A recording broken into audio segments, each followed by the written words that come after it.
Este episodio sin duda levantará ampollas, y es que viene después de mi intervención en el programa Código 10 de la Televisión Nacional 4, donde más de 2 millones de espectadores vieron el debate que tuvimos entre psicólogos y coach y donde tuvimos especial choque. Desde entonces me habéis reventado a mensajes escribiéndome respecto al programa. En España los coaches florecen como las setas, básicamente. Tenemos 3.000 coaches oficiales, eso sin contar todos los que no hay registrados a ningún tipo de asociación, y somos el segundo país de Europa que tiene más coaches por detrás del Reino Unido. Algo que llama mucho la atención teniendo que hay países como Italia, Francia o Alemania que tienen muchísima más población que nosotros. Y todo esto no me extraña porque el coach es un negocio muy lucrativo que mueve más de 1.000 millones de euros solamente en Europa. La pregunta es, ¿tratarías un problema de tus huesos y tus músculos con alguien que ha aprendido a dar masajes pero que no sabe casi nada de anatomía o traumatología? El coaching ofrece aparentes soluciones a personas que muchas veces acuden en una posición de extrema vulnerabilidad. Y lo peor es que no saben identificar cuando esto está ocurriendo. Creo que el coaching puede ser algo bueno, pero hay que reforjarlo casi en su totalidad para evitar el enorme peligro para la salud pública que suponen actualmente. Hoy, en Psicología Cruda, mi opinión sobre el coaching.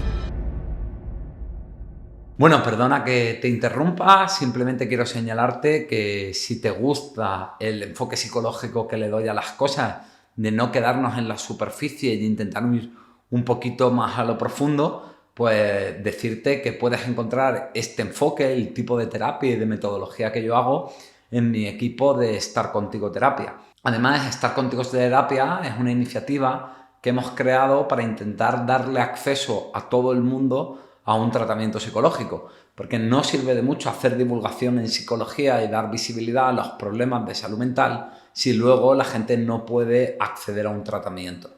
Por eso en Estar Contigo permitimos la posibilidad de que puedas financiar tu tratamiento sin intereses, empezando por una sesión de psicología semanal de 50 minutos por una cuota fija de 49 euros al mes.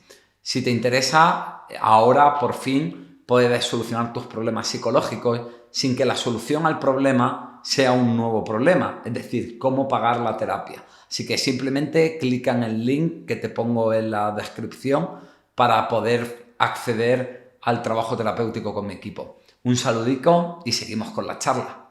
Bueno, lo primero que quiero decirte es que, como dice el propio título del capítulo, esto realmente es mi opinión. Y mi opinión, que puede estar más o menos fundada por el hecho de que yo sea psicólogo y profesor de psicología, mi opinión, bueno, pues no deja de ser como el culo. Cada uno tiene la suya y hay que entenderlo como tal. Ni mucho menos lo que yo digo es la verdad revelada. Así que yo simplemente te voy a contar mi forma de verlo y tú pues piensa un poco qué quieres opinar de todo esto. En este capítulo te voy a explicar de dónde viene el coaching, qué es exactamente, porque es un término ambiguo de cojones, los problemas de base que creo que tiene esta disciplina y te voy a comparar con datos objetivos el coaching versus la psicología para que tú saques tus propias conclusiones. Y después te diré qué es lo que creo que habría que hacer para que el coaching fuese una disciplina decente.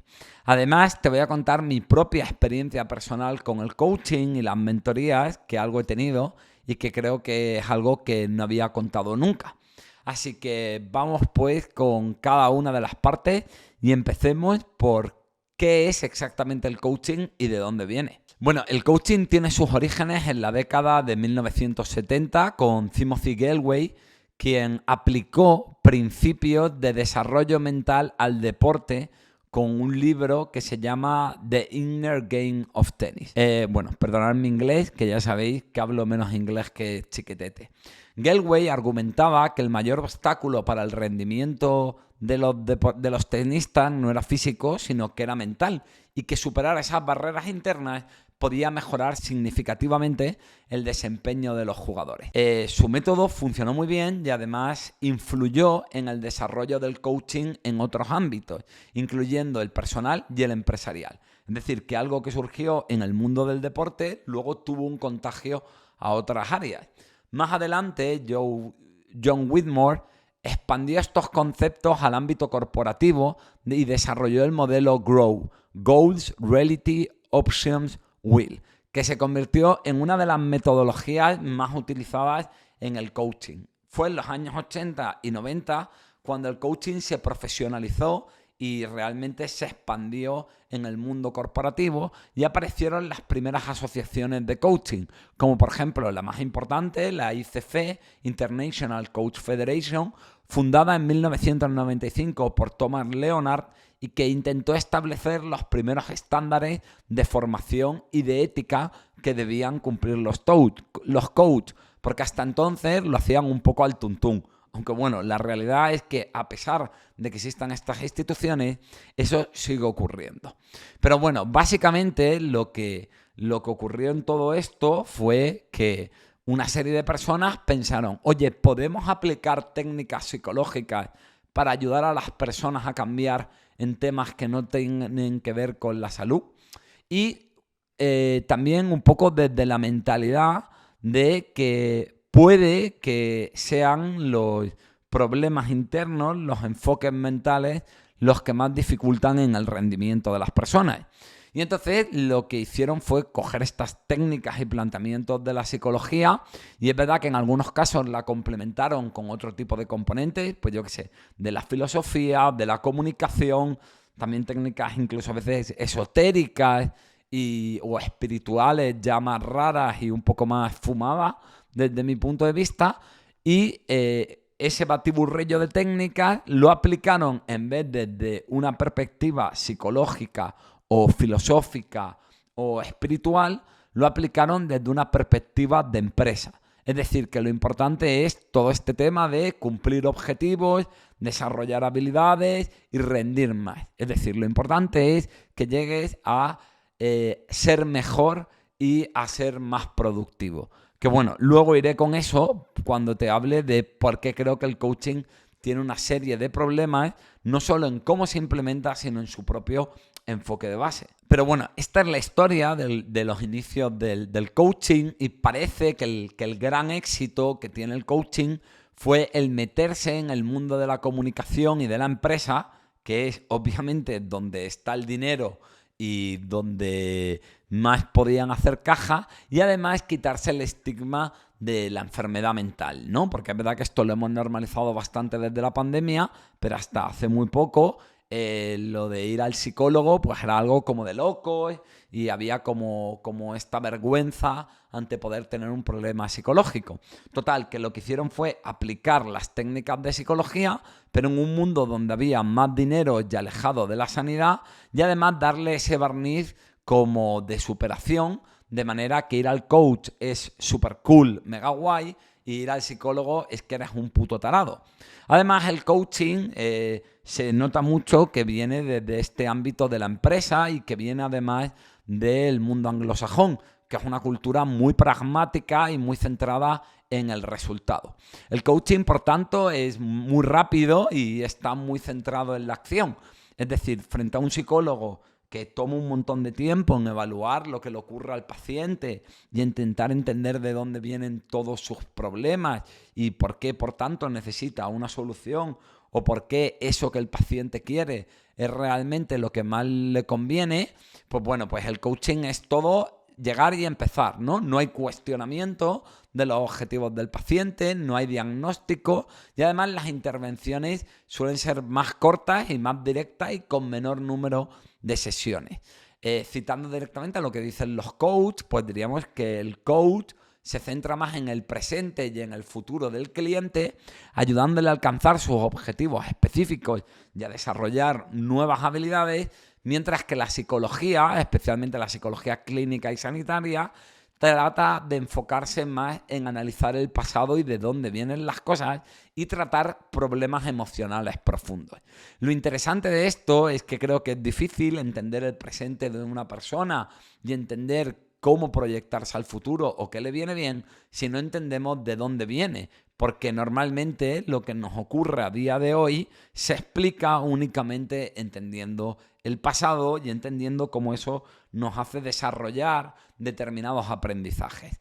Pero bueno, eso es lo que sobre el papel hace el coach y la gran diferencia con la psicoterapia. Los coaches siempre dicen que no tratan problemas de salud y que cuando esto ocurre los derivan. Y desde luego es una mentalidad mucho más ética que otros que por desgracia no lo hacen. Pero el problema es cómo puede un coach saber que una persona tiene un problema psicológico para derivarlo si no sabe nada de psicodiagnóstico y si no sabe nada de los principios básicos de psicología. Esto es lo mismo que si yo digo que imaginaos que lo que ocurre en la piel puede tener un impacto enorme en la salud mental. Y entonces yo digo, oye, yo solamente trato a gente que tiene problemas psicológicos, pero si veo que vienen con problemas de piel, si sus problemas psicológicos son debido a sus problemas de piel, yo los derivo. Bueno, claro, si no soy dermatólogo, pues seguro que una gran erupción en la cara puedo verla. Pero a lo mejor otro tipo de señales más sutiles que no duelen y que son menos evidentes, ¿cómo voy a estar cualificado para poder entenderlas y por tanto cómo saber cuándo tengo que derivar y cuándo no? Y es que en este sentido los coaches están absolutamente a ciegas. Están absolutamente a ciegas porque su formación no aborda ningún tipo de idea ni de conocimiento en torno a la salud mental y al funcionamiento psicológico del ser humano. Simplemente van a la práctica. ¿A qué tengo que hacer para conseguir que esta persona haga algo, ¿vale? Y ahora vamos un poco con los problemas que vienen de la regulación del coaching. El coaching es una profesión no regulada y no legislada. Es decir, en términos legales, el Estado, pues no existe esa categoría de coach y no hay ningún tipo de plan de estudios, ¿no? Como, no sé, pues por ejemplo, si tú quieres ser economista, pues hay unos planes de estudio de lo que tienes que estudiar para poder ser economista. O si tú quieres ser médico, pues hay unos planes de estudio con un temario, con unos objetivos, con una serie de cosas que se supone que una persona debe saber para poder dedicarse a la medicina con seguridad. Y además hay todo un marco legal que encuadra las distintas profesiones, dejando claro qué se puede hacer, qué no se puede hacer, cuáles son las sanciones que deben ocurrir y además se da lo que se llama una comisión deontológica. Una comisión deontológica es una comisión que mira porque haya una buena ética dentro del coaching, ¿vale?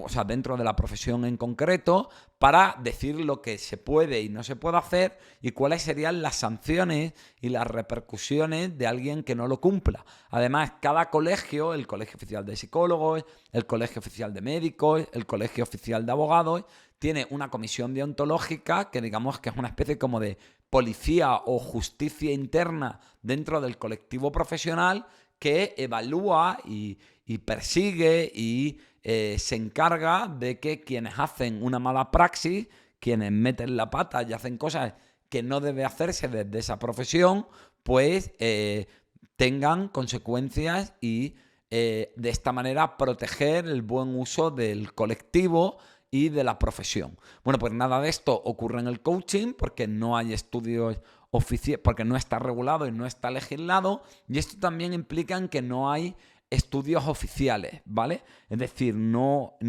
dos personas pueden tener el título de coach, ¿vale? Y haber estudiado cosas totalmente diferentes, con una metodología distinta, y a lo mejor uno ha hecho 6 cursos de fin de semana y ya dice que es coach, y hay otro que lo mismo sí que se ha tirado un año estudiando, ¿vale?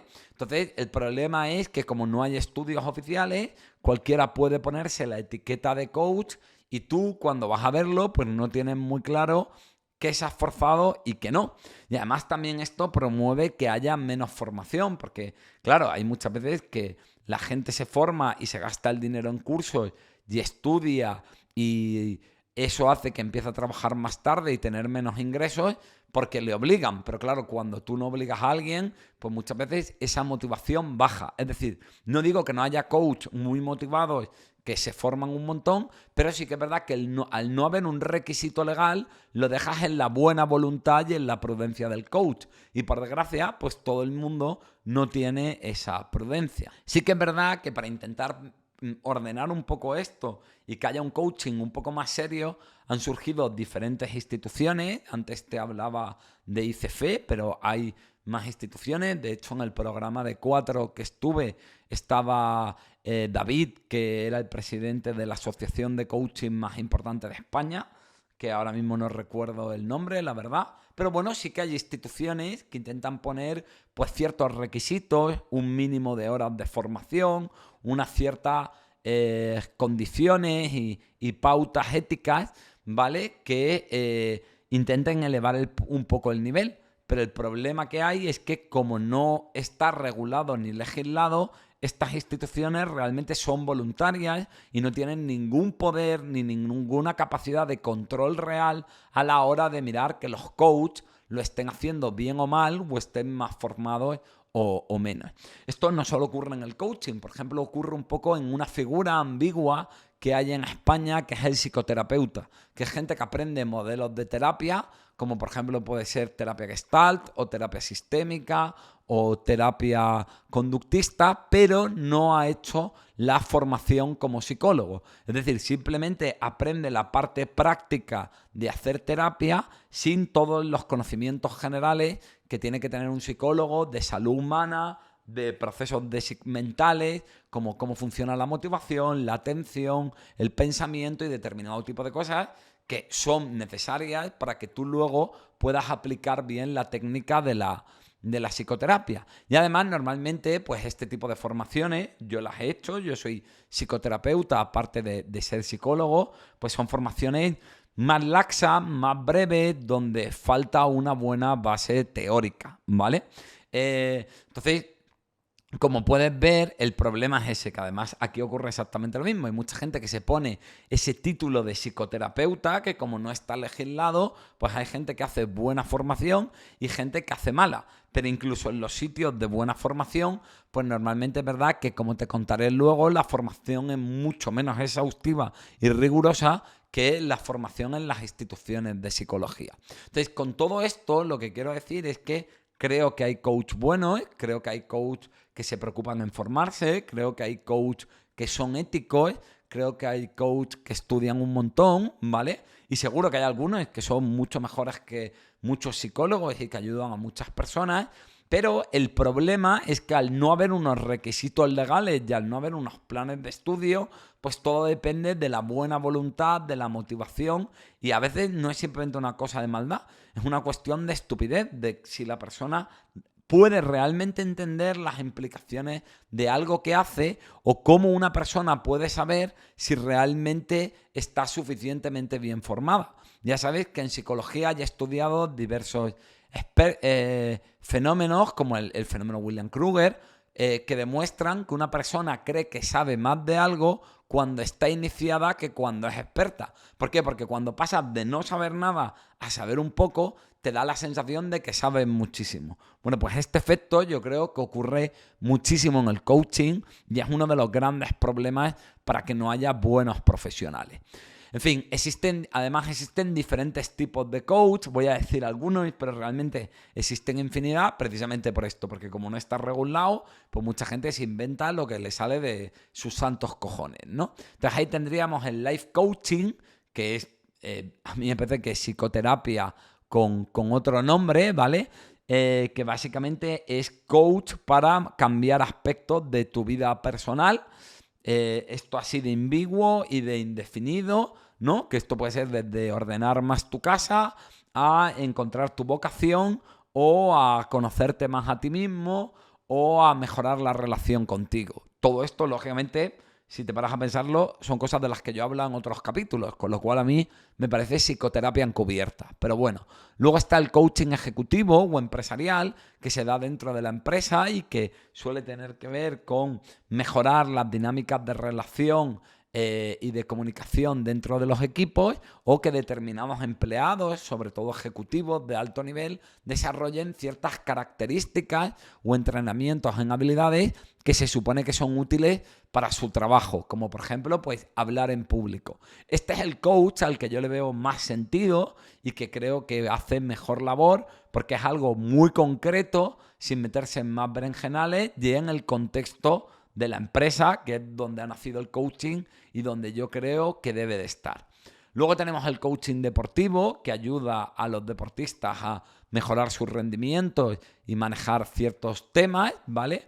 Y cómo afecta esto en su carrera como deportista. Y luego volvemos a tener otro tipo de coaching, ¿vale? Que me parece que vuelve a ser claro intrusismo en la psicología, que son los coaching de salud y bienestar. Y claro, todo esto es muy ambiguo, porque cuando yo te digo que vamos a trabajar para mejorar tu salud, pero no vamos a entrar en enfermedad, normalmente o vamos a hacer cosas para mejorar tu bienestar, pues yo creo que ahí la barrera no está nada definida. De hecho, yo con mis pacientes no te puedo decir de manera muy clara cuando estoy trabajando con una patología y cuando después de curar los síntomas estamos adentrándonos más en la área de bienestar personal y de autoconocimiento. Y si eso no lo tengo yo claro, que soy psicólogo y sé delimitar bien cuándo hay un diagnóstico y cuándo no, imagínate un coach. En fin, hay, ya te digo, muchas más etiquetas porque, bueno, hay una degradación del modelo y entonces también aquí hay mucha gente muy oportunista, y esto lo digo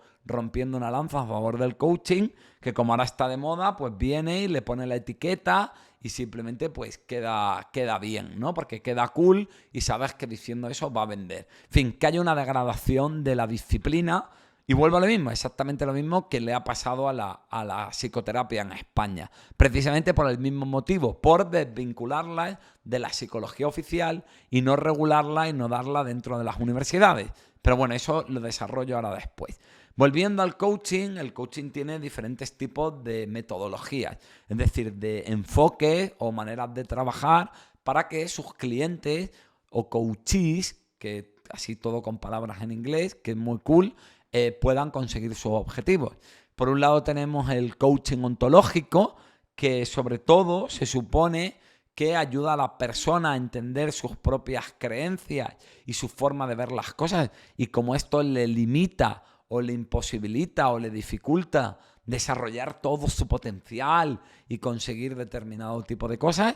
Tenemos también la programación neurolingüística, que bueno, es un modelo técnico con mucha polémica, pero que lo desarrolla Bandler y que viene del estudio de psicólogos que a mí me gustan mucho, de Virginia Satir, de Fritz Perls y de Milton Erickson. Él estudia a estos tres psicólogos, ve su metodología y la combina así de una manera un poco batiburrillo, y con eso crea la programación neurolingüística, que desde el principio se aplica mucho en el mundo empresarial, porque Bandler entiende que ahí es donde está la panoja y donde se gana dinero. Luego también tendríamos el coaching sistémico, que trata de estudiar las dinámicas de los grupos y que viene de la terapia sistémica, ¿vale?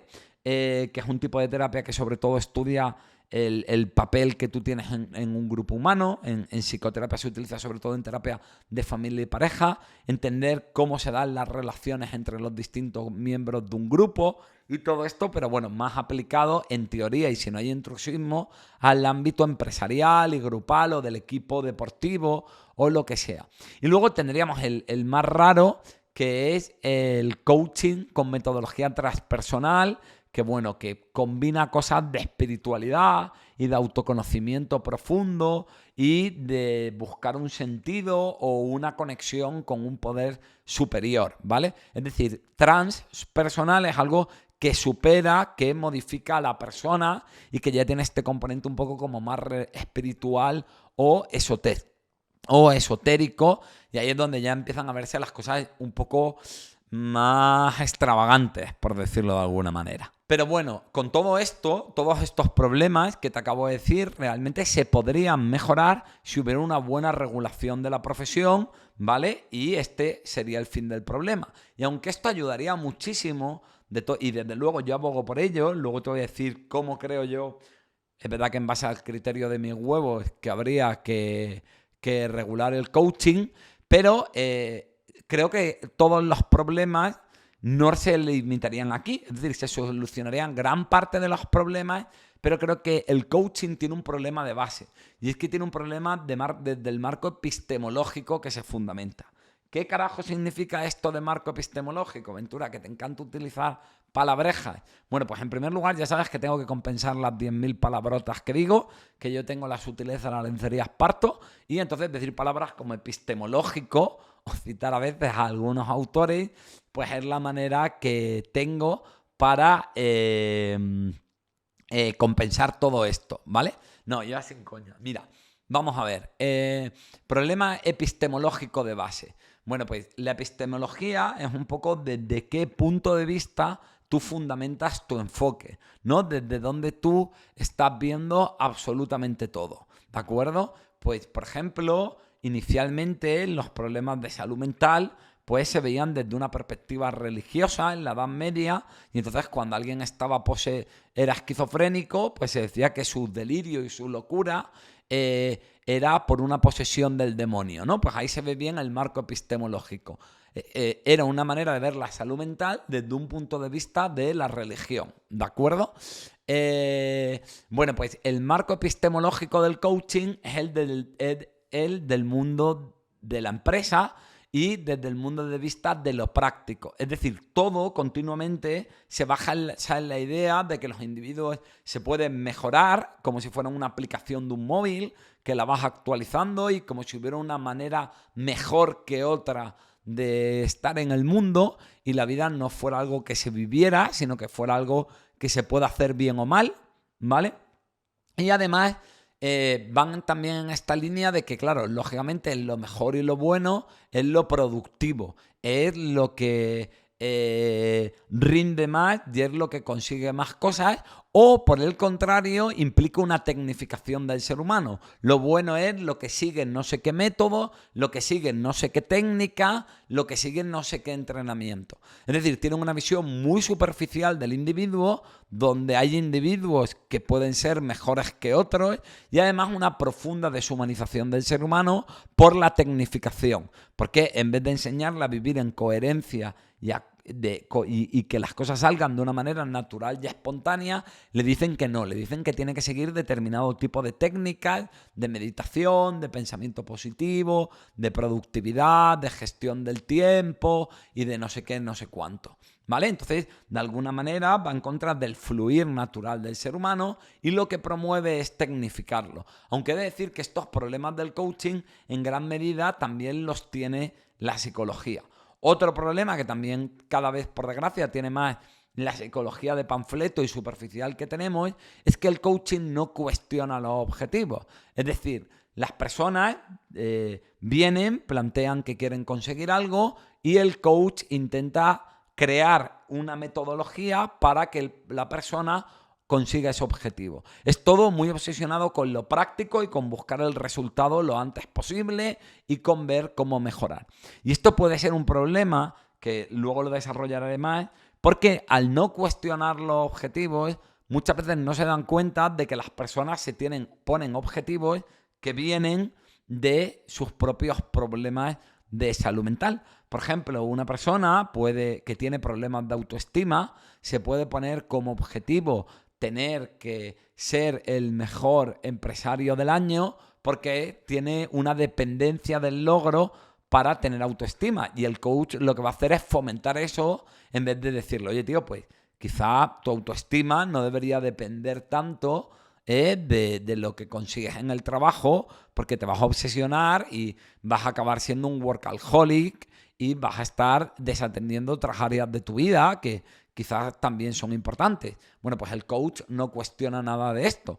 O, por ejemplo, una persona puede querer aprender técnicas de comunicación y de persuasión porque es un narcisista que lo que quiere es manipular a la peña, y un coach no cuestionaría de dónde viene ese deseo, o no sabría identificar si la persona tiene ese problema de trastorno narcisista de la personalidad, y tampoco revisaría muy bien para qué quiere aprender toda esa metodología y técnicas de comunicación y de persuasión, Y claro, esto es básicamente algo muy peligroso. Es como si a un psicópata sediento de sangre le enseñas a asesinar y a ocultar pruebas de manera optimizada. O sea que imagínate la movida. Eh, bueno, la Escuela Europea de Coaching, si te metes en su página web, y voy a leer literalmente, dice: el coaching es el arte de hacer preguntas para ayudar a otras personas a través del aprendizaje, en la exploración y el descubrimiento de nuevas creencias que tiene como resultado el logro de objetivos. Y aquí hay dos cosas que te quiero destacar. En primer lugar, como puedes ver, alcanzar objetivos es la clave. Eso es la manteca del asunto. Eso es lo importante, ¿no? Y entonces es verdad que hablan de que, bueno, pues que se aplica la confidencialidad y el respeto y un deseo de querer ayudar a alguien y que se utilizan técnicas relativamente pobladas, probadas, perdón, pero todo esto está muy bien, pero eso, lo importante es conseguir el objetivo, ¿vale? Lo clave es el objetivo, esto no lo vamos a cuestionar especialmente y de eso va la vida y de eso van las cosas, de obtener objetivos. Así que compra toda esta narrativa que yo siempre denuncio de la obsesión con la productividad y además todas las veces, si tú me sigues, ya tengo un montón de capítulos donde hablo del impacto que tiene en la salud mental y en la autoestima todo este tema de volvernos dependientes del logro y de vincular lo que nos valoramos a lo que conseguimos. Básicamente es como si una anoréxica, su bienestar depende de estar delgada y tú la enseñas a adelgazar sin cuestionarte el porqué de su necesidad de adelgazar. Pero fíjate que por otro lado, aparte de este tema del no cuestionamiento del objetivo, hay otra cosa clave, ¿no? Que es que dice que todo va de descubrir nuevas o desarrollar nuevas creencias. Es decir, que la creencia parece que es el gran limitador o la idea importante para obtener lo que quieres. Y aquí volvemos a los problemas de toda esta narrativa de superación y de autoayuda y de desarrollo personal y de psicología de panfleto, que es que dice que lo que te impide avanzar y conseguir lo que quieres es tu creencia y tu forma de ver las cosas. Lo cual, por un lado, niega un montón de factores externos y cualidades, porque digo yo que sí, pues para vender, tener habilidades de venta me puede ayudar, pero digo yo que hay una parte que dependerá de que al cliente le convenza o no, o también habrá una parte de que si vendo un producto que es una mierda, pues por muy bien que lo vendan, no voy a poder, o que para poder tener acceso a un determinado perfil de cliente necesito una serie de contactos y de cosas que no dependen simplemente de qué buen vendedor soy, ¿no?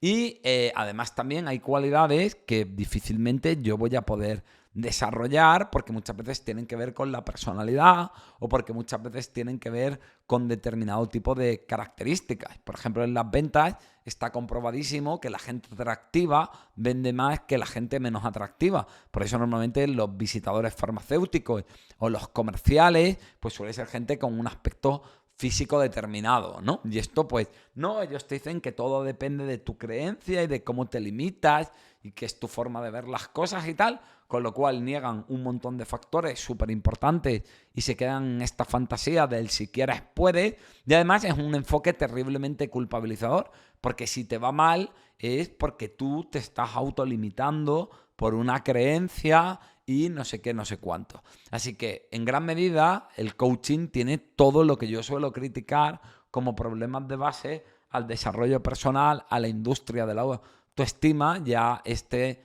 bozofia intelectual que es el pensamiento positivo. Porque básicamente culpabilizas a la persona y le dices que si no le va bien es su culpa porque él se está autolimitando y que tiene un potencial para todo, cuando es evidente que todos no valimos para todo. Otro de los problemas de base que tiene el coaching es que utilizan un montón de técnicas de modificación, de orden, de gestión, de habilidades emocionales, de comunicación y tal, que en gran medida vienen de la psicología, pero las aplican sin ningún tipo de fundamento teórico. Es decir, ellos pueden estar muy formados en la técnica, pero no están formados en los procesos psicológicos y del lenguaje y de un montón de cosas que son las que explican por qué esa técnica funciona, ¿vale? Ya te he dicho que el coaching es algo muy aplicado, muy práctico, la formación es incluso más práctica que en psicología, es poca teoría, pum pum, ya aprende, tengo un montón de herramientas, implementa, pero no entienden bien los fundamentos teóricos que hay detrás de por qué se aplican esas técnicas o de cómo funciona la mente humana para poder aplicar ciertas cosas o para entender qué está ocurriendo si la técnica no funciona. Es decir, un psicólogo tiene formación en procesos que no tienen tanto que ver con la psicoterapia, como por ejemplo en la memoria, el aprendizaje humano, cómo aprende una persona, cómo funciona el lenguaje, cómo funciona el pensamiento, cómo funciona la motivación, y todo esto es clave cuando tú quieras que una persona cambie, porque al final el cambio no deja de ser un aprendizaje, tiene que tener una motivación para implementarlo, el lenguaje modula e influye en la manera en la que aprendemos y nos comunicamos. Entonces ellos simplemente saben la técnica sin todo ese fundamento teórico detrás. Por ponerte un ejemplo sencillo, piensa en un ortodoncista, ¿no? Que son los que ponen los aparatos. Realmente la técnica de cimentar y de poner el cementito ese que ponen y poner el bracket, poner el alambre y apretar o aflojar el alambre, pues realmente no es algo muy complejo. Eso requiere cierta agilidad manual, pero te aseguro que mucha gente podría aprenderlo en poco tiempo. Pero claro, la clave no es esa parte técnica que hace el ortodoncista, es todo el conocimiento que él tiene como odontólogo de la salud bucodental, que es lo que le permite entender qué va a pasar si mueve los dientes, qué problemas de salud pueden aparecer, cómo influye todo esto en la encía, qué ocurre si de pronto hay una pérdida de una pieza dental. Es decir, la técnica solamente se va a poder aplicar bien y tiene sentido si yo tengo una base sanitaria y odontológica detrás. Si yo simplemente sé apretar alambres, pues no voy a saber detectar cuando hay determinados tipos de problemas, no voy a entender el impacto que puede tener en la salud dental de esa persona mover los dientes de esa manera. Yo simplemente sé la parte técnica de poner alambres y mover los dientes, pero sin entender bien todo lo que ocurre en la boca y todas las implicaciones que puede tener esa técnica que yo estoy aplicando. Y este es el gran problema, que muchos de estos coaches aplican técnicas sin entender bien cómo de pronto, por ejemplo, pues van y hacen un taller de liberación emocional sin entender que eso puede conectarla a una persona con un trauma y acaba el taller, el tío se va a su casa y se va con un trauma abierto y todas las implicaciones que puede tener eso en la salud mental, o a veces obligan a una persona a exponerse sin entender que esa persona tiene problemas con las figuras de autoridad y no va a saber decir que no, aunque lo vaya a pasar fatal y para él vaya a ser una experiencia humillante que además le va a conectar con una historia de humillación que tiene de pequeño o lo que sea. Además, aquí también hay una reflexión, que es que si la mayoría de las técnicas que aplica un coach provienen de la psicología y de cosas similares, como por ejemplo la programación neurolingüística, que ya te he explicado que viene de estudiar a determinados psicólogos, es decir, si al final están aplicando técnicas psicológicas, no tendría mucho más sentido si al final aplican técnicas psicológicas que vayas a un psicólogo, que son los que han inventado esas técnicas y los que tienen un pleno conocimiento de ellas. En fin, te dejo ahí un poco la reflexión, ¿vale? De alguna manera, creo que podríamos decir que si la psicología es el trabajo del individuo desde lo científico y lo sanitario, o el sacerdote es trabajar con el individuo desde lo religioso y lo moral, o el filósofo es trabajarlo desde la visión de conjunto y del todo y entender cómo se conecta con todas las demás áreas, o el antropólogo estudia al individuo desde lo social y lo cultural, pues el coaching lo hace desde el mundo de la empresa y la comunicación, ¿vale? Y eso, quieras que no, se nota y se nota mucho. Vuelvo a esta idea del marco epistemológico y del impacto que tiene. Pues es un sacerdote, todo lo va a ver desde un punto de vista religioso y eso tiene un impacto. O el antropólogo, pues cuando intenta entender qué le pasa a una persona, lo va a explicar por lo que ocurre en su sociedad y en su cultura, y va a poner más el foco en la intervención en lo cultural que en las variables individuales de esa persona. Pues bueno, el coach eso lo va a hacer desde una idea de productividad, de mejora, de objetivo, porque eso es cómo funcionan las empresas. Las empresas lo que intentan todo el rato es hacer las cosas más eficientes, lo que intentan todo el rato es conseguir más, lo que intentan todo el rato es llegar a determinado tipo de objetivos. Y no digo que eso esté mal para las empresas, simplemente tengo mis dudas de si ese enfoque es realmente el que debemos aplicar en un individuo cuando una persona intenta cambiar. También fíjate que he hablado de diferentes disciplinas y podríamos hablar de tiempos anteriores, que estaba el curandero, el chamán, el cuentacuentos en tantas culturas latinoamericanas y todo esto que a fin de cuentas lo que reflejan es que de siempre la gente está perdida y intenta buscar a alguien para que le ayude a entender, a comprender lo que le ocurre y a intentar cambiar determinado tipo de cosas. Pero creo que hay unas disciplinas más fundamentadas que otras. Y eso te lo digo yo, que soy bastante ecléctico y que aquí meto muchísimas cosas de filosofía o muchísimas cosas de espiritualidad o de religión o de antropología 1.000.000 de veces.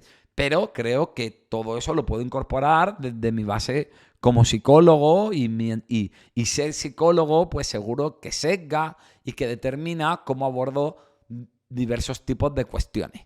Con todo, en defensa del coaching diré que entiendo que su trabajo no tiene por qué ser ir más allá de ayudar a sus clientes a conseguir lo que se proponen.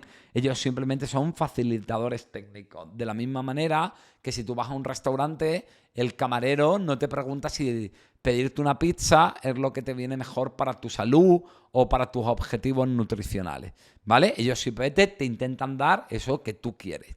El problema es que su propia razón de ser y por tanto su discurso fomenta la obsesividad con los objetivos, que es algo que ya es imperante en la cultura y que tendríamos que intentar rebajar, y ellos lo que van a hacer es aumentarlo, y además tienden a sobredimensionar la importancia de los beneficios y los beneficios y la importancia de alcanzar los objetivos, ¿vale? Y de desarrollar determinado tipo de habilidades. Uno, porque ellos entienden eso como la mejora y el bienestar. Dos, porque es el objetivo propio de la disciplina. Y tres, porque no le vas a decir a nadie que se gaste una pasta y invierta tiempo y esfuerzo en un proceso de cambio para luego decirle que ese cambio que está consiguiendo y por el que le estás clavando un dineral, pues en el fondo no es muy trascendente, ni es muy importante, ni va a tener un impacto tan real en su felicidad. Así que lo que vas a hacer es todo lo contrario, decir que eso es fundamental, que es muy importante, que es muy trascendente, que la felicidad depende de ello, que se va a sentir súper realizado, que le vas a enseñar a ser feliz. Además, dentro de los problemas de base, como te he demostrado antes, el coaching tiene una gran relación con todo el tema del pensamiento positivo. Sobre todo esta idea de la creencia, ¿no? Todo esto de lo ontológico, de que son tus creencias las que te impiden llegar a determinado tipo de cosas y que todo depende de ser positivo y tener una buena actitud, de gratitud y de optimismo y de ver el lado bueno de las cosas y de que si quieres puedes y todo depende de tu esfuerzo y tal y cual. Y al final todo esto es, uno, tremendamente cobarde porque evita ver y entender el problema real. Dos, niegan un montón de realidades que no dependen de nosotros, con lo cual van a crear un montón de frustración. Y tres, además, que es lo más grave, culpabiliza un montón al individuo de su malestar, porque su malestar es fruto de sus problemas que vienen de sus creencias de mierda. Es decir, que si pensara de otra manera, pues las cosas no le irían mal y estaría mejor. De modo que tienes una persona jodida y encima la culpabilizas de lo que la tiene jodida.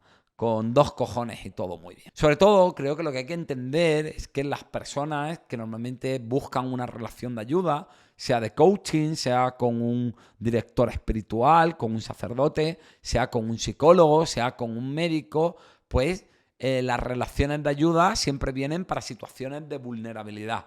Es decir, quien acude y pide ayuda es porque se siente muy vulnerable, porque está muy jodido, es porque está muy asustado y muchas veces muy desesperado. Es decir, yo todos mis pacientes que vienen a consulta, antes ellos primero lo han intentado y han fracasado. Y entonces ya vienen a la desesperada, vienen angustiados, vienen con un problema que ha ido a más porque ellos lo han intentado y no lo han sabido resolver. Y entonces, cuanto mayor es la vulnerabilidad, más manipulable eres. Cuando mayor es la vulnerabilidad, más te quieres creer cualquier cosa, y todo esto crea unas situaciones de muchísimo riesgo en el que por lo menos yo como profesional tengo que ir con mucho cuidado y pensándome todo lo que le digo. Fíjate, lo hago a través de intervenciones que duran 9 meses, y en cambio muchísimos coaches lo que hacen son un cursito de un fin de semana o 4 dinámicas en una empresa o 6 sesiones, que creo que no da mucho tiempo para ser muy práctico. Además, todo este tema de no vamos a mirar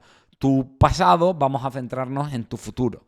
Así que, bueno, creo que es muy ir a las bravas y a capullo remangado con gente que viene en situaciones muy vulnerables. Además, lo que te decía, muchas veces no se mira dónde estamos aplicando esta técnica. Por ejemplo, hay coach de comunicación que fomentan la manipulación y enseñan a ser persuasivos a gente que tiene problemas de que, por ejemplo, le han hecho daño y entonces ahora, para sentirse seguro, quieren tener el control, o personas que pueden tener problemas de personalidad o de psicopatía o narcisismo, y entonces lo van a utilizar para manipular a sus parejas o para manipular a sus empleados. Hay coach de seducción, ¿vale? Que te enseñan o dicen que te enseñan a ligar. O sea, imagínate, yo que he hablado muchas veces, el cuelgue que tuve con la seducción, porque de pequeño me hicieron bullying y era muy feo, y entonces yo luego hubo una época que, para compensar mis problemas de autoestima y amor propio y crearme una falsa sensación de seguridad, lo que hacía era ligar más chicas. Bueno, pues sí, menos mal que mi terapeuta me ayudó a darme cuenta de que tenía un problema con eso, que yo no tenía que intentar ser mega seguro ni mejor ligando, sino que tenía que intentar entender por qué con eso estaba tapando una herida, y que lo importante era curar la herida, no aprender a ligar más. Bueno, pues si hubiera caído en las garras de estos coaches, imagínate todo lo que podría haber pasado. En fin, lo mismo con los coaches de entreno personal, en una persona que a lo mejor desarrolla una vigorexia, o en una persona que tiene un trastorno de conducta alimentaria, o en una persona que lo que hace es que cada vez que tiene una crisis personal le deja a su pareja, se divorcia y ahora se hace runner y se obsesiona, porque en el fondo ser runner le puede venir bien porque hace deporte, pero es una manera de huir de los problemas de su vida. O, por ejemplo, el otro día vi en Instagram un coach especialista en procrastinación y decía a veces y llamaba procrastinación a cosas que era anedonia y apatía, que son síntomas de una depresión. Pero es que no le culpo, porque como él no ha estudiado sanidad, como no sabe lo que es una depresión, ¿cómo va a saber diferenciar si es una procrastinación por otro tema, o por una depresión, o por una persona que tiene miedo al fracaso? Es que le faltan conocimientos, es lo que te digo, tienen técnicas para aplicar y trabajar cosas, pero no entienden lo que tienen delante, no entienden con qué están trabajando realmente. Vuelvo a recalcarlo, dicen que no ven a personas con un problema de salud mental, pero si no saben nada de diagnóstico, si no saben nada de cómo funciona un psiquismo sano, ¿cómo pueden detectar si no saben ni siquiera qué tipos de enfermedades mentales hay? Entonces solo van a ver la gente que está más evidente, que está peor, que está más loca, y bueno, ahí los éticos lo derivarán y los que no, pues no, porque no hay ninguna comisión deontológica, ni ninguna legislación ni regulación que les obligue o que tú les puedas denunciar y tengan consecuencias legales fruto de una mala praxis. Dicen mucho que no hacen terapia, pero cuando luego ves el contenido de los cursos, pues hablan de cursos para mejorar la ansiedad, para dormir mejor, cursos de gestión emocional, cursos de mindfulness, que todo esto pues son cosas muy fronterizas con la psicoterapia, con quién delimita, simplemente quiero mejorar algo que ya está bien, o quiero mejorarlo precisamente porque tengo un problema. Porque normalmente la gente quiere mejorar algo cuando entiende que tiene un problema, con lo cual ya hablaríamos de una patología y de un problema sanitario. O bueno, gestión emocional, que suena muy bien. Pero es que, joder, si es que de determinados, la gran mayoría de los problemas psicológicos vienen por problemas de gestión emocional. Entonces están siempre ahí en unos grises, que yo soy el primero que me cuesta diferenciarlo y que no sabría muy bien dónde debería estar cada cosa. Y no digo que lo hagan mal, digo que es tan ambiguo que es difícil saber cuándo estás en un lado u otro teniendo los conocimientos. Imagínate sin tenerlos, ¿no?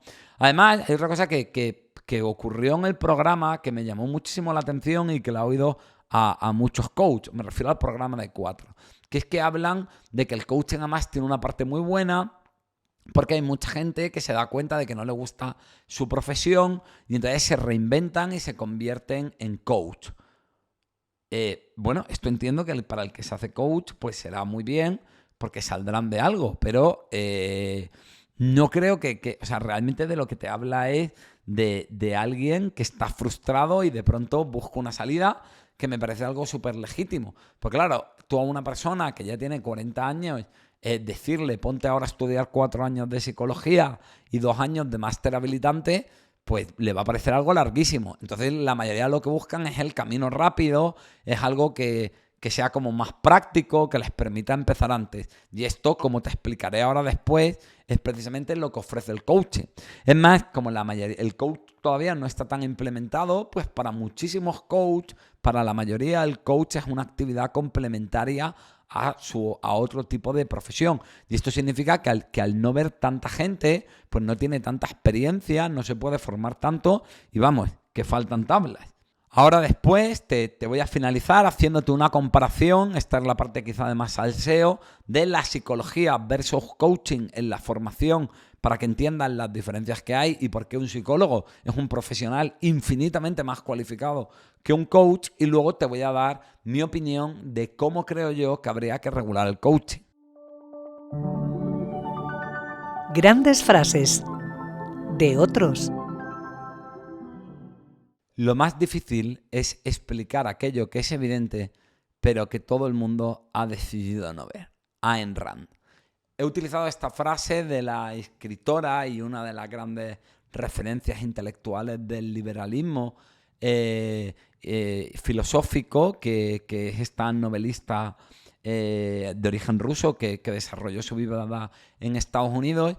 Uno, porque me parecía muy gracioso o así un poco cabroncete meter un planteamiento tan liberal para hacer una crítica al coaching, ¿vale? Y dos, porque esta señora, que yo tengo sentimientos muy contradictorios hacia ella, tiene libros que me flipan y que me parecen geniales, como El Manantial, y que secundo 100% su enfoque, y otros que no me cuadran nada, como por ejemplo La Rebelión de Landgraf, donde se vuelve a pecar de este tema de ver los factores externos y creo que se cae en cierto individualismo. Y luego, por otro lado, tenemos yendo a lo concreto que dice, que bueno, que me parece interesante, ¿no? Que es esta idea de parece que nadie quiere ya ver que la técnica y la aplicación práctica de las cosas es algo muy bueno y muy importante, pero que no sirven de nada si no hay una buena teoría detrás, y que antes de intervenir en ello tienes que tener una buena visión de conjunto de lo que está ocurriendo a tu alrededor. Creo que cada vez más somos una cultura obsesionada con lo práctico, con hacerlo ya, con hacerlo breve, con lo quiero, y hemos perdido la importancia del análisis, de la reflexión y de la teoría. Y creo que esto es la base de los problemas del coaching. Grandes frases de otros. Vale, ahora vamos a ver la comparativa, ¿de acuerdo?, entre los estudios de un psicólogo y los estudios de un coach, ¿vale? En primer lugar, he de decirte que para no ser cabrón contra el coaching y no hablar del que hace 3 cursos de fin de semana, he mirado lo que dicen las instituciones de coaching más importantes. De hecho, he ido a la ICF, la International Coach Federation, que es la más importante. Bueno, pues ella establece 3 niveles de formación que te voy a ir leyendo. El nivel más básico sería el ACC, Coach Certificado Asociado, que tiene 60 horas de teoría y 100 horas de práctica, ¿vale? Piensa que, bueno, pues 60 horas de teoría, si estamos hablando de una persona que fuese durante 8 horas diarias, es decir, el equivalente a una jornada laboral a clases, pues en 8 días de formación tendría esa formación teórica, ¿no? O sea, eso más o menos, esos son los tiempos. Normalmente un estudiante universitario va como unas 5 o 6 horas de clase al día, así que eso, en 10 días tendría la formación. Luego hay un nivel, pero es verdad que es el nivel más básico, todo hay que decirlo. Luego tenemos el PCC, el Certificado Profesional de Coach, que son 125 horas de teoría y 500 horas de prácticas.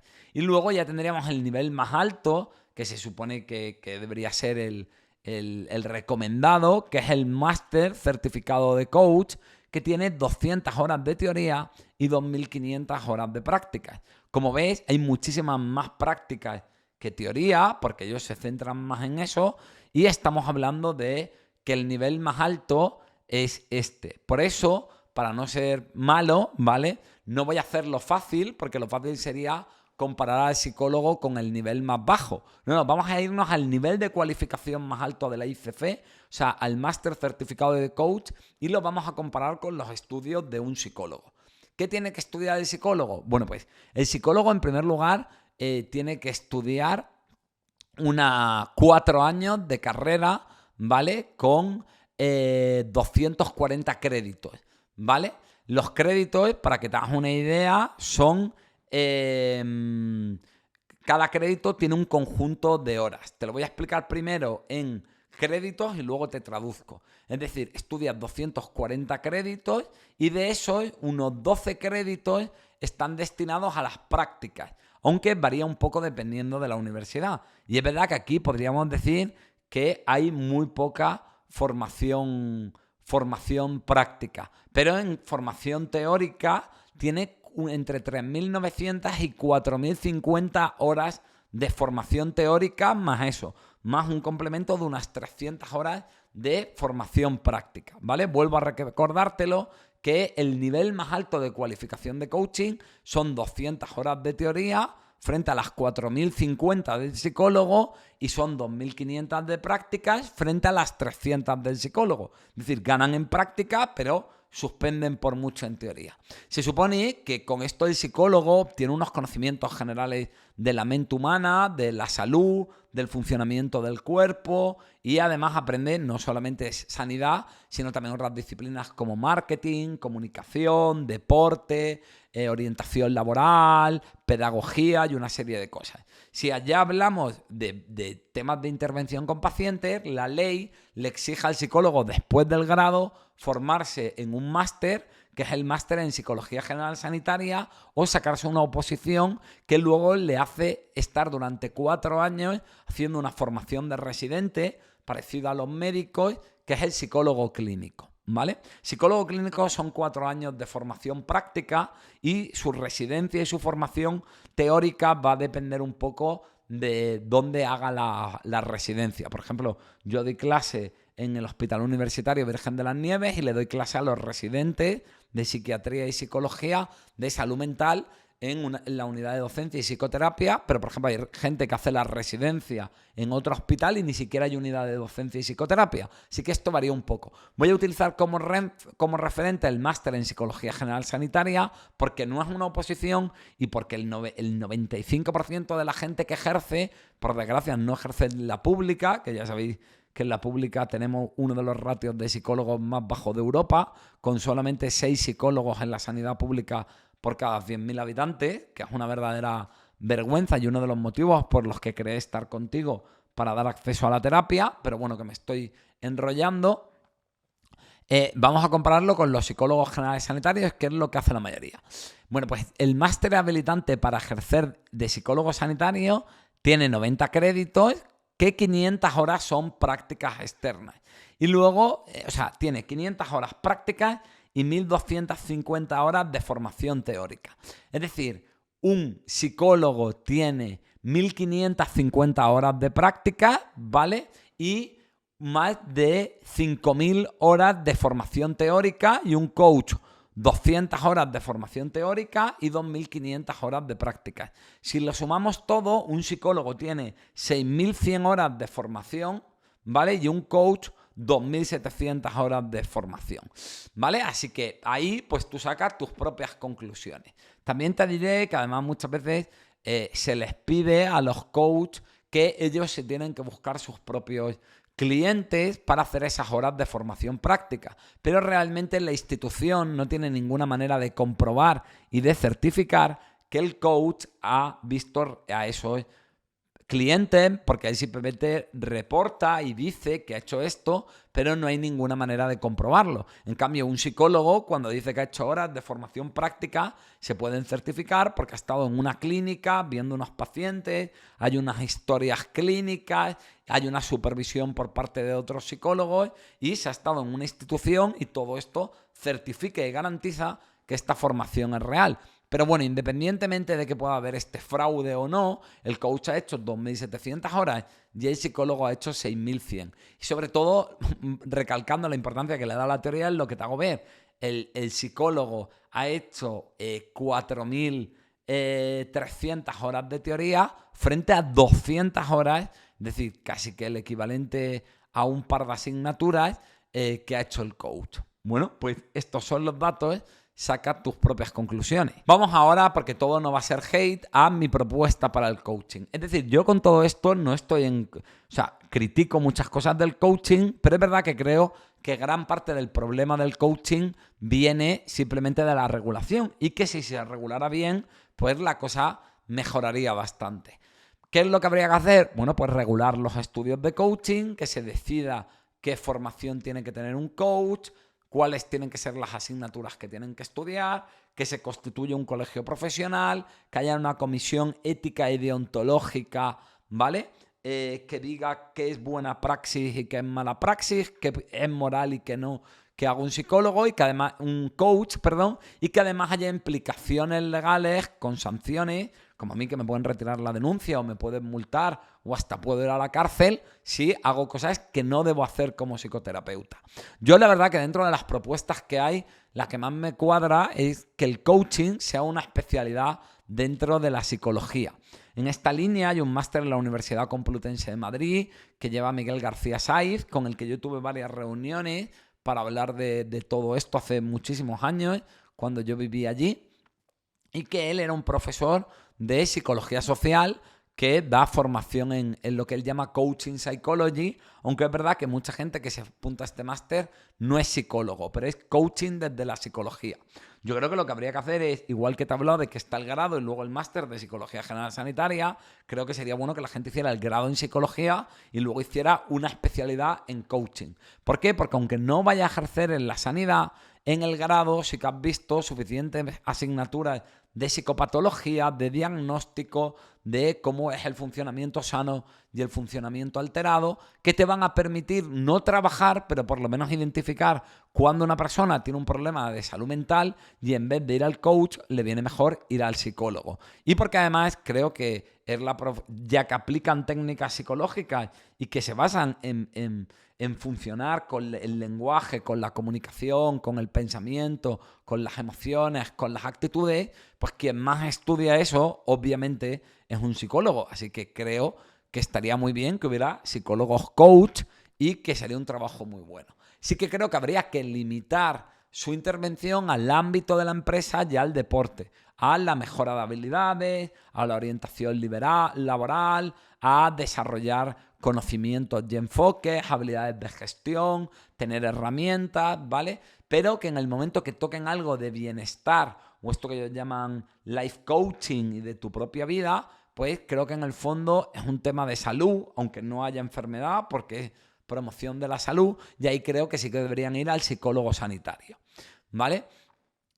Por otro lado, también está todo este tema de las mentorías, que creo que es algo que podrían hacer, que bueno, que básicamente reunirte con un mentor. Esto ya es un poco más ambiguo porque se supone que el mentor es alguien que sabe más que tú de un tema, normalmente porque tiene más experiencia y te va a explicar cómo hacerlo. Y aquí he de decirte que yo tengo experiencia con las mentorías y el coaching, ¿vale? Es verdad que algunas cosas me vinieron bien, pero sí que es verdad que antes yo tenía una actitud menos beligerante contra el coaching, supongo que porque no había pensado tanto en todo esto, también porque no había tenido pacientes que me habían venido con problemas psicológicos, frutos de coach que habían hecho una mala praxis y que habían trabajado situaciones de vulnerabilidad sin entender lo que estaban haciendo, aplicando esas técnicas por esa base de conocimiento profundo que te decía antes, y la verdad es que me arrepiento, pero lo quiero poner encima de la mesa. Con mentorías me fui muy bien, aprendí un montón, precisamente con un proyecto que tenía el Colegio Oficial de Psicólogos de Madrid, donde yo veía a una psicóloga más veterana y le contaba el proyecto laboral y clínico que yo tenía y me orientaba. Y esto es verdad que me fue muy bien, desde aquí le mando un besico y todo fue genial, ¿vale? Y por otro lado, sí que me planteé. Yo tenía una empresa de formación práctica en psicología que se llamaba Aprende Viendo Terapia y pensé, oye, esta misma metodología la podríamos aplicar para el coaching, ¿no? Pues mira, procesos de coaching y así luego tú lo puedes aprender como coach. También porque muchas veces los coaches van a cursos de terapia y me parecía buena idea separarlo para que todo fuera más aséptico y más limpio y no tener a nadie que sea coach viendo psicoterapias, porque me parece que es un tema hiperdelicado y que esto solo deberíamos verlo quienes tenemos un compromiso de confidencialidad y un compromiso ético porque somos sanitarios. Pero es verdad que en cuanto empecé a ver cómo funcionaba, empecé a sentirme un poco incómodo con el proyecto y ahí fue cuando yo empecé a darme cuenta de todo lo que no funcionaba en el coaching y un poco cómo estas barreras que ellos dicen de no, en esto no nos metemos, pues luego a la hora de la verdad era imposible de dilucidar y de entender en qué terreno nos estábamos moviendo. Y he de decir que el proyecto no se llegó a dar porque no funcionó, no voy a mentir, pero sí que lo intenté y a día de hoy me arrepiento porque creo que solo debería haber formación para coaching para psicólogos. Y en aquella época creía que se podía hacer de otra manera.